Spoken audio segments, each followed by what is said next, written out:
Nous sommes sur une parcelle qui était occupée par des légumes verts.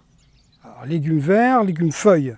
Légumes feuilles, des poirées, il y a eu des choux, des laitues, des chicorées d'hiver, donc des légumes feuilles.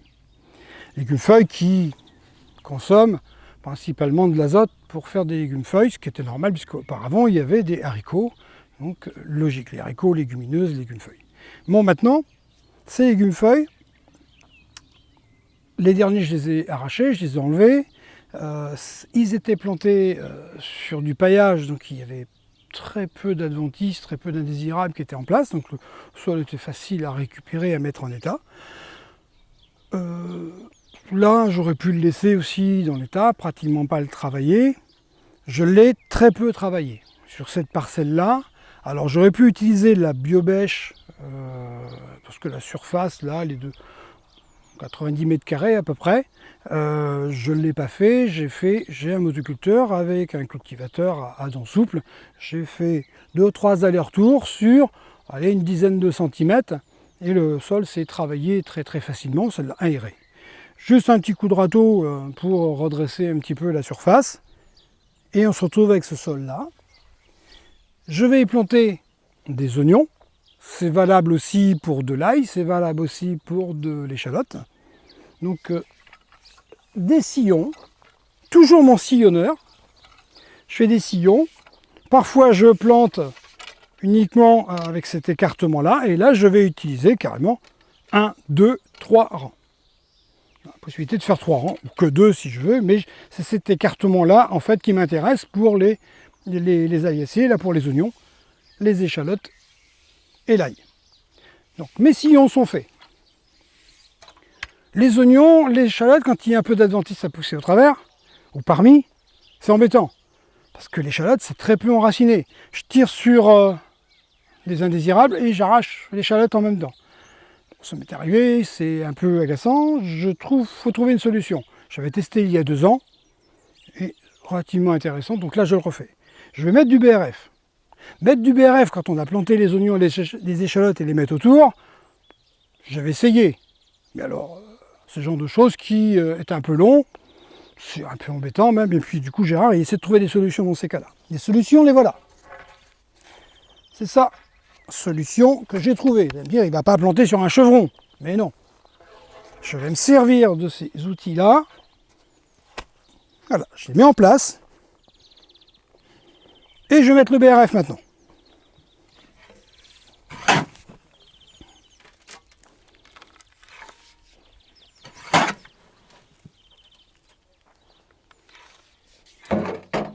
Mon BRF est posé.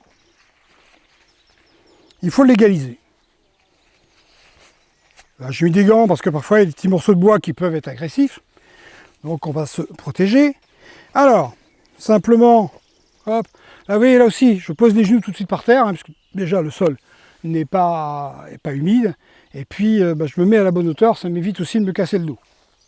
Et je vais répartir mon BRF. On ne va pas en mettre trop épais.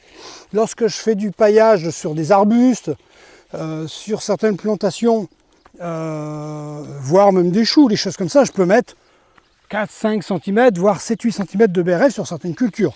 Là, on va se contenter d'en mettre peut-être, à la louche, 3 cm. Voilà. Bien dégagé.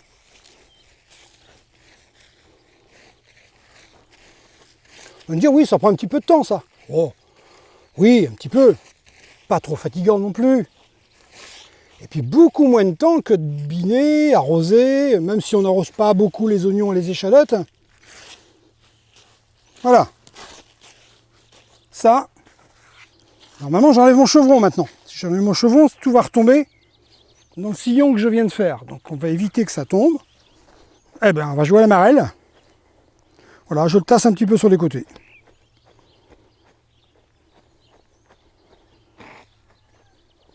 Je refais la même chose ici. La marelle à l'envers. Le BRF est relativement stabilisé. J'enlève mes chevrons. Je retrouve mon fond de sillon. J'ai plus qu'à y mettre mes oignons.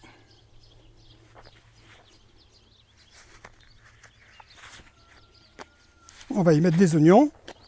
Le sol est relativement souple, donc c'est facile à faire. Distance de plantation, à peu près ça.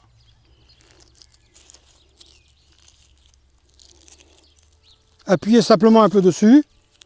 Pas besoin de transplanteur, hein. Le transplanteur n'est pas nécessaire pour faire ça. Je les mets comme ça, tout simplement. Voilà, et ainsi de suite. D'accord? C'est tout. L'autre rang, ainsi de suite. Alors, il reste un petit peu d'espace. Là, il peut y avoir quelques petites cochonneries qui poussent parmi. Je ne vais pas m'amuser à le faire ça, parce que j'ai des amis dans le jardin. J'ai des oiseaux qui vont venir forcément gratter un petit peu là-dedans, qui vont le faire redescendre, lorsqu'au fur et à mesure que l'oignon là va pousser.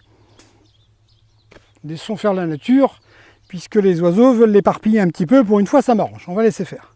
Voilà, donc pas plus compliqué que ça sur le BRF. Donc voilà pour les oignons, il y a de l'échalote qui est mise en place comme ça, l'ail a été faite comme ça aussi. Alors là j'ai juste à côté une parcelle qui est restée vierge. Pourquoi je laisse des intercalaires comme ça entre les parcelles? Eh bien tout simplement, il y a des espèces, des variétés au potager qui sont visitées par la mouche. Mouche de la carotte, mouche du navet, mouche du radis, rutabaga, ainsi de suite. Cette mouche est attirée par l'odeur de la carotte, mais n'aime pas l'odeur d'oignon, de l'ail, de l'échalote. Donc on lui brouille ses radars. Donc si j'ai mes carottes à proximité de l'ail, de l'oignon, de l'échalote, la mouche ne vient pas pondre. Si elle ne vient pas pondre parce qu'elle n'aime pas l'odeur, il n'y aura donc pas de ver dans mes carottes. C'est pas plus compliqué. Et ça marche depuis que je m'en souvienne avec mon papy, 60 ans, 55, 60 ans. Donc je ne l'ai pas inventé, hein. Ça marche depuis plus d'un demi-siècle. Donc il n'y a pas de raison que ça s'arrête. Donc pourquoi s'embêter?